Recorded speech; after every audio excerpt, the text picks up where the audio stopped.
We're on day 4 of Urdd Eisteddfod. We're at the press room, and it's pretty much all about sustainability this time around, so I'm really looking forward. It's about to start now. There's a bit of a hive. We've got the First Minister just outside. We've got the head of the Urdd Eisteddfod just there as well, and it's going to be a fantastic presentation now, so I'm really looking forward to what they're going to say. Gobaith Cymru.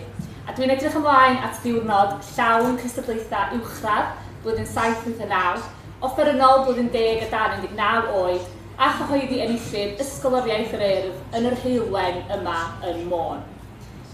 Mae'r Urdd, fel ydych chi wedi glywed, yn fudiad sy'n gwrando ar ein pobl ifanc ni. Ac fel mudiad ieuenctid, rydym ni wedi ymrwymo i fod mor amgylcheddol gyfrifol a phosib. Dyma un o brif bryderon ein aelodau ni, ac mae rhaid i ni arwain y ffordd i sicrhau dyfodol cynaliadwy i'n plant a'n pobl ifanc.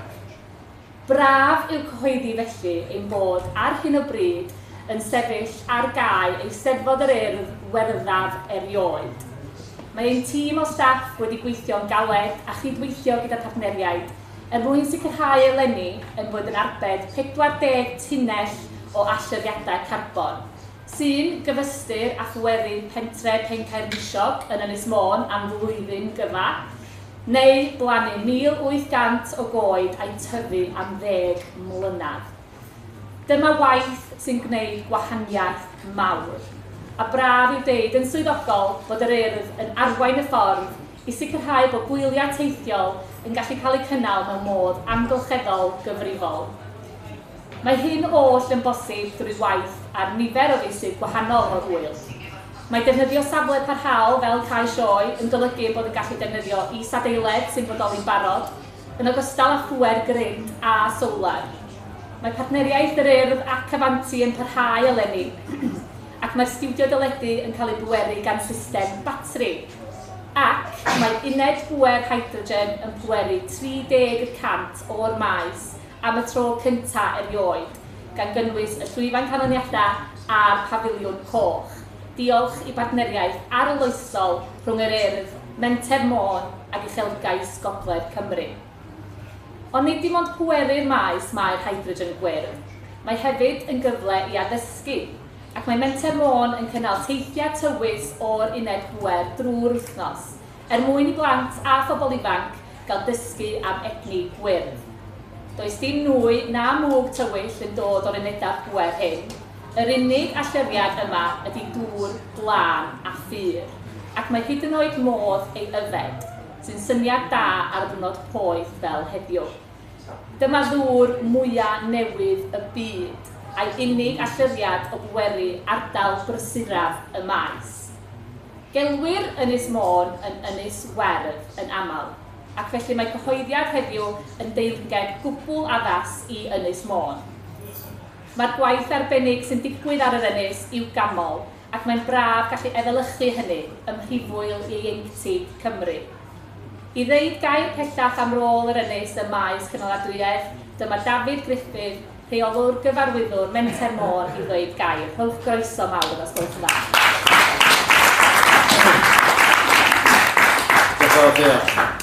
O'n i wedi bwriadu dod yma heddiw i sôn am dechnoleg gwbl newydd ac arloesol, sydd am helpu'r Urdd gyrraedd amcanion o greu ŵyl gwyrdd, ond dydy hynna ddim cweit yn wir. Cafodd y dechnoleg yma, sy'n pweru tytrian o'r maes, y ddyfeisio gan Gymro nôl yn 1842, Sir William Grove oedd enw fo, boi o Abertawe, a fod a ddyfeisio cell tanwydd hydrogen. Fel Menter Môn, dyn ni'n gweld ynni fel modd o adfywio ardal i greu swyddi, i gefnogi busnesau lleol, i greu incwm i gynnal ein gwaith, i godi uchelgais pobl ifanc fel sydd ar y maes heddiw. Bron iawn bod yr ynni yn is-gynnyrch o'r weithgaredd adfywio. Cychwynnon ni ar y daith gyda morlais rhyw 15 mlynedd yn ôl, fydd yn defnyddio nerth y llanw sy'n chwipio amgylch Ynys Cybi i greu trydan wyrdd. Ac yn fwy diweddar, da ni wedi cychwyn ar y daith o greu hwb hydrogen Caergybi. Y nod ydy defnyddio trydan o morlais i greu yr hydrogen wyrdd. Yn syml iawn, modd o storio ynni ydy hydrogen, a da ni'n creu hydrogen wyrdd wrth ddefnyddio solar yn ei llanw a gwynt.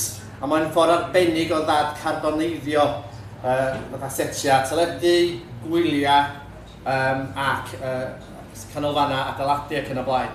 Felly mae'r Steddfod yr Urdd yn lle arbennig i dreialu y system yma. Mae'n gwneud lle'r generators diesel yma sy'n swnllyd ac yn drewllyd. Daeth llio i gysylltiad y blwyddyn yn ôl gan egluro fod nhw am sicrhau bod yr ŵyl yn ŵyl gwyrdd, a felly lle gwell i wneud hynny na ar yr ynysynnig yn gweithio fel menter môn i ddarparu pŵer trwy hydrogen. A gyda cefnogaeth Bwrdd Uchelgais Gogledd Cymru, dyn ni wedi dod â'i unedau pŵer hydrogen i'r Steddfod, felly diolch yn fawr iawn iddyn nhw. Hefyd, dyn ni'n cydweithio efo cwmni Geopura, sy'n dod holl ffordd o Newcastle hefo'i Periana, a dyn ni'n gobeithio bod nhw hefyd yn rhan o hwb hydrogen Caergybi. Mae'n ddyddiau cynnar, ond ella mae o ryw olwg o'r beth sy'n bosib.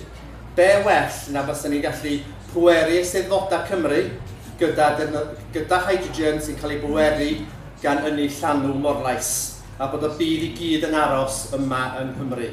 Hwnnw fysa'r delfryd, a dwi'n siŵr fysa Sir William Grove yn gefnogol iawn i'r synad yna.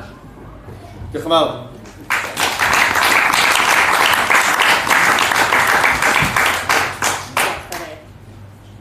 Wrth i ni lansio Eisteddfod gynaliadwy o ran yr ymgylchedd, rhaid i ni hefyd sicrhau bod yr Eisteddfod yn gynaliadwy o ran y cystadlu. A heddiw rydyn ni'n lansio cynllun newydd ar y cyd rhwng Eisteddfod yr Urdd a Chymdeithas Eisteddfodau Cymru i fentora a meithrin arweinwyr, beirniaid a hyfforddwyr y dyfodol. Drwy wahoddiad i gystadleuwyr a galwad agored, bydd unigolion 19 i 25 oed yn cael diwrnod o hyfforddiant i ddysgu mwy am y sgiliau hyn sy'n hanfodol i gynnal Steddfod leol a chenedlaethol. Y tri fydd yn arwain y diwrnod hyfforddi yn Aberystwyth yn yr Hydref fydd Annie Llun, Hugh Folks a Gavin Ashcroft. Tri sy'n profiadol tu hwnt yn y 2 elfen o'r cynllun mentora. Mae Annie a Gavin yma yn y gynhadledd ac yn hapus i wneud cyfweliadau yn dilyn y gynhadledd yn wasg. Yn dilyn y diwrnod efo Annie, Hugh a Gavin, bydd y criw ifanc yn bwrw eu prentisiaeth mewn Eisteddfodau lleol o amgylch Cymru, cyn symud ymlaen i gysgodi arweinydd, beirniad neu hyfforddwr profiadol yn Eisteddfodau Cylch yr Urdd. Rydyn ni'n falch iawn o lansio'r cynllun mentora newydd yma. Fydd gobeithio yn annog to newydd o bobl ifanc i gefnogi Eisteddfodau yng Nghymru. Un sydd wedi beirniadu am y tro cyntaf eleni ar ôl blynyddoedd o gystadlu yw Mari Prys, disgybl blwyddyn 13 Ysgol David Hughes, ysgol leol yma yn Ynys Môn. Mae Mari hefyd yn bresennol heddiw ac yn rhydd am gyfweliad am bwysigrwydd cynlluniau fel hyn yn dilyn y gynhadledd. Mae yna gymaint o dalent i weld ar lwyfannau ein Eisteddfodau. Talent sydd wedi ei feithrin gan hyfforddwyr gweithgar ar lawr gwlad, wedi ei fireinio gan feirniadaethau teg ac oll dan ofal cadarn ein harweinwyr. Dyma gyfle'r genhedlaeth nesaf i gadw ein traddodiad gwerthfawr yn fyw. Mae bod fraint gwylio'r wythnos yma yn dod yn byw. Da ni bellach hanner ffordd yr wythnos a dwi'n falch o'r hyn da ni wedi gallu llwyddo i wneud, ond yn edrych yn fawr i gyffroes am weddill yr wythnos a beth sy'n oedden ni. Bob bore wrth i fi yrru'r maes, dwi'n dod ar draws arwydd sy'n darllen croeso i wlad y Medra. Mae'r arwydd yn crynhoi ysbryd yr ynys, ond mae hefyd yn adlewyrchu ysbryd yr Eisteddfod a hefyd yr Urdd yn ehangach. Mae'n geid yn ysgoffa, da ni yma i feithrin pobl ifanc a plant o'r Urdd, a bod nhw'n gallu credu bod nhw'n gallu gwneud, bod nhw'n heiddi gwneud, a bod y hyder i nhw ddim i ddal nôl i fentro, i ddysgu ac i fynd amdani. Dyna pam mae'r hyn sydd yn digwydd yr wythnos yma a phob wythnos arall yn calendar blwyddyn yr Urdd yn fwy na digwyddiadau a gweithgareddau. Maen nhw'n brofiadau sy'n dysgu sgiliau bywyd. Nhw'n creu cyfeillgarwch gan roi hyder i'n pobl ifanc i gamu allan i'r byd i fod yn ddinasyddion balch a chreadigol. Mae gen i'r pleser bore yma o gyflwyno Llywedd y Dydd, Rhin a Piorwedd, ac bod ei deitl newydd diweddara fel y Prif Weinidog, yn un o bwysigrwydd mawr yn genedlaethol, heddiw ar faes y Steddfod, mae'r teitl Llywydd y Dydd yr un mor bwysig. Mae'r hun wedi rhoi cymaint i ddiwylliant yr ynys ac wedi bod yn aelod brwdfrydig o'r Urdd ers bod yn blentyn ar gynystod i gyfnod yn ei arddegau. Mae'n deg deud bod hun yn un o sêr yr Eisteddfod o'i ddyddiau cynnar. A wnaeth aderyn bach sôn i'n ddiweddar ei fod wedi dod yn gyntaf yn yr 19 10 i 18 yn Eisteddfod o'r Urdd, Nedd y Cafan 1983. Yn anlwcus i'r hun, ond yn lwcus i ni gyd, os wnewch chi droi at y sgrin, mae yna glip o'r pethau digol. Felly cyn i ni wahodd rhywun i siarad, gadewch i ni fwynhau'r foment arbennig yna.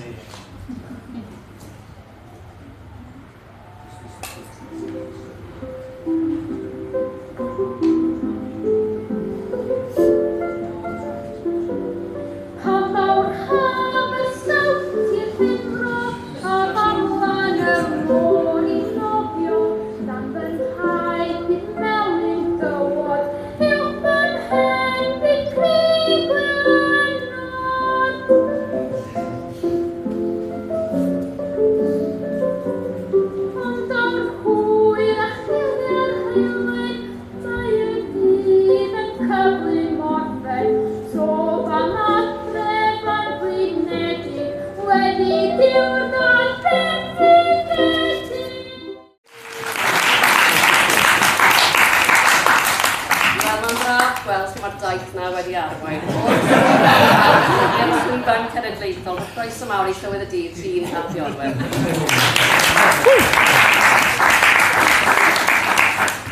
Ie, sonwyd dim byd yn y cytundeb am ddangos ffilmiau o'r archif. Ond diolch yn fawr iawn, Sian, diolch yn fawr iawn i Llio. A diolch yn fawr iawn i'r Urdd. Dwi'n cael yr anrhydedd enfawr yma heddiw. Mae o bod yn llywydd y dydd, fel ti di'r Owen, yn gorau egluro pobl bod fi ddim wedi pigo hwn oddi ar y llawr.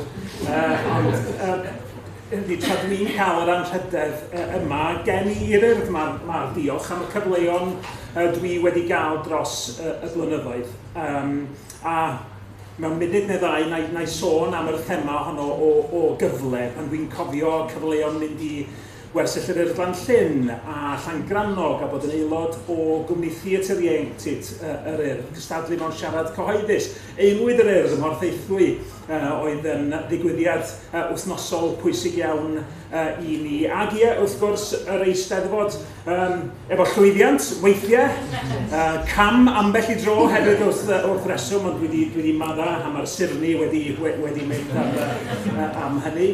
Ges i'r cyfle i arwain Steddfod pan oedd y Steddfod yma yn Ynys Môn diwetha, hynny yn fraint fawr. Hefyd yn cael yn hentio dweud cewch y drysau, os gwelwch yn dda, ond oedd hi'n llawer rhy boeth i hynny. Ond na, mae'r Steddfod o feddwl am yr holl gyfleon yna, mae'r Steddfod yn ganolog yn dydi, ac allai ddim deud wrthych chi gymaint o falchder sydd gen i yn bod yn Llywydd y Dydd yma'r Eisteddfod yn Ynys Môn. Dwi yma fel prif weinidog, dwi yma fel aelod dros yr etholaeth yma, ond dwi yma fel hogyn o Ynys Môn, a mae gweld heilwen tanbaid yn bendithio yr Steddfod yma a sy'n yn amlwg yn Steddfod y llwyddiannus yn barod a ni'n hanner ffordd drwad yn rhoi balchder mawr iawn i fi. 118 o filoedd, dwi'n meddwl, yn cystadlu y tro yma. Mwy o Ynys Môn nag erioed o'r blaen, mwy o'r gogledd nag erioed o'r blaen yn hanes yr Eisteddfod. Dyna di llwyddiant y Steddfod yr Urdd, a dyna ni'n weld o. A dyna beth ni'n ddathlu. Y cyfleon yna, lle mae miliynau yn llythrenol o blant wedi cael y profiad yma o gamu i lwyfan neu fod yn rhan o grŵp neu yn brwydro'n erbyn ofnau ac yn cryfhau drwy wneud hynny. A dwi'n benderfynol y bydd y Llywodraeth dwi'n ei harwain yn gweithio fel Urdd ym mhob ffordd a gallwn ni sicrhau bod y cyfleon yna yn parhau i'r dyfodol, oherwydd mae yna gymaint yn gyffredin yn does yn cenhadaeth ni. Y Llywodraeth dwi'n ei harwain ar Urdd. da ni wedi sôn am y gwyrddni. Dwi yn ymfalchu o'n gweld yr Urdd yn trio ffeindio ffyrdd newid i fod yn fwy a fwy gwyrdd fel bydd y Llywodraeth yn trio fod yn fwy a fwy gwyrdd trwy'r amser. Y cor meithrin, mwy ar y byd, dwi'n meddwl, dros y penwythnos. Dwi'n meddwl am y genhadaeth o ran yn cynnig gofal plant ni, lle dyn ni'n sylweddoli pwysigrwydd buddsoddi yn y rhai fenga. Falch iawn o fod yn noddi ystafell athrawon yr wythnos yma, fel dyn ni fel Llywodraeth yn cefnogi athrawon. A chyfleon cyfartal a tegwch, dwi'n gobeithio bydd yn cael ei weld fel llun i'n air yn rhedeg drwy bopeth ma'n Llywodraeth i ni wneud, a da ni'n meddwl am y cyfleon i deuluodd mwy difreintiedig i gael dod i'r Eisteddfod ac yn falch iawn o gael cefnogi hynny hefyd. Felly mae'n genhadaeth genedlaethol, mae gymaint ohono ni yn ei rhannu, a ymraint fwyaf ydy cael bod yma, fel dwi'n dweud, fel llywydd y dydd. Mae gweld sut mae'r Eisteddfod yn dod â gwen i wyneb gymaint o bobl. Mae ei weld ym mhobman o gwmpas y maes yma, a dwi'n addo i chi, mae o'n dod â gwen fawr i wyneb i ar ôl popeth dwi wedi gael gan yr Urdd dros y blynyddoedd i gael yr anrhydedd yma heddiw yma. Felly diolch Urdd, a diolch i chi gyd bod yma.